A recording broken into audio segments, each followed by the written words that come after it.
y'all? It's your boy Terrence Draws coming back at it again. And today I'm gonna be giving y'all some tips and some pointers on how to properly blend y'all colored pencils. Now this ain't really gotta be like the polychromos, the Prismacolors, you know, the overly expensive stuff that you see most of the artists use. You can really do this with Crayola, honestly. And before we get into it, I just wanna let y'all know that 84% of y'all are not subscribed. So you tell me 84% of y'all just dry watch my stuff and not subscribe? That is crazy. Egregiously and astronomically unacceptable. Oh, do me another favor and like the video too. You know what I'm saying? Appreciate you. Now let's get into it. All right, today we gonna be using the itty bitty notebook, and I'm gonna say the color combos I'm gonna use today is gonna be some blue. We gonna use a purple too. And I'm gonna be drawing squares to demonstrate each technique you can use. I have multiple techniques on ways you can blend, and I use each and every one of them in all of my pieces. It really just depends on which one I prefer. And honestly, hopefully you find your way too. All right, so the first technique we're gonna do is we're gonna do the small circles. So we're gonna start with the base layer. We're gonna start with this light blue. We're gonna start with the royal blue, and then the purple. I do want to start off by saying layers are very important, especially if you're in realism.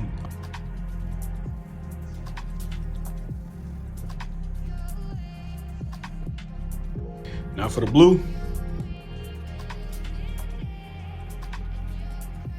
Now I would recommend against coloring too hard on the first couple layers, because it's gonna make blending with the other colors 10 times harder, especially if you want to go in with the white later on during the piece.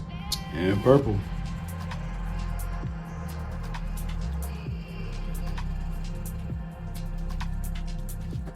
And you keep going over until you get the desired look you want.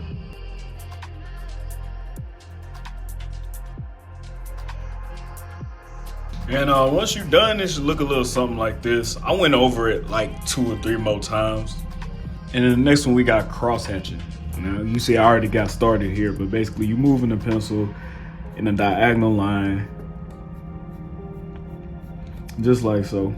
I'm not applying a whole lot of pressure. I'm not pushing down too hard on the pencil.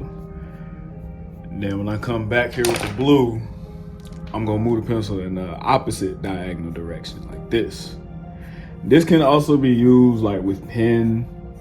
This is one of my favorite techniques to use when I'm using pen. Shoot, it could be used in acrylic paint too. I don't know how you would do that in acrylic paint, but man, artists find weird ways to just make things work. So we have a weird way of doing things like that. We finished up right here. And then when I come in with the purple, I'm just gonna go the original direction that I was going with the light blue. Where it is, the purple, that's right here. And then, yeah, I'm gonna come back in and move it the opposite direction. Excuse the coda, I'm so sorry. But yeah, like I said, until you get your desired outcome, just keep applying that same pattern. Hopefully y'all can see a difference. I ain't really add too many layers on this one like I did this one. And the next one we got is the conventional, the scribble, the back and forth, like you see just about everybody doing, just how everybody was pretty much taught how to color in class growing up. Honestly, this one is the most simplest and straightforward. The more layers you apply, the smoother the transition of colors.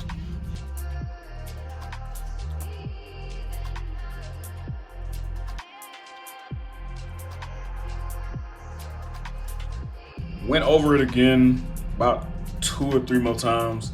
I did apply a lot of pressure because just for the sake of getting it done. But yeah, like I said, if you went over it a couple more times, it's definitely gonna look a lot smoother than this, for sure.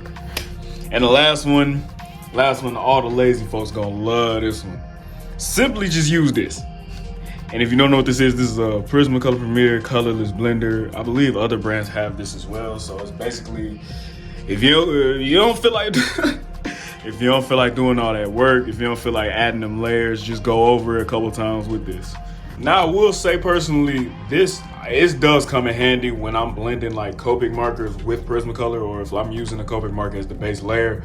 But honestly, with just Prismacolor, it kind of does take away a little bit of the pigmentation. It does its job very well, yes, but nothing quite captures the look of like just you adding those layers and taking that time.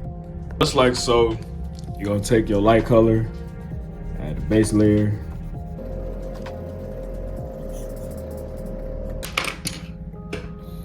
come in with the blue,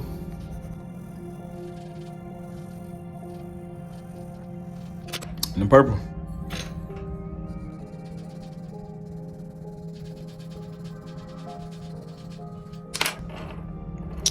Just blend them all together like so. Now, some people only want to blend like the transition. Me, I do the whole thing. I just go all over it.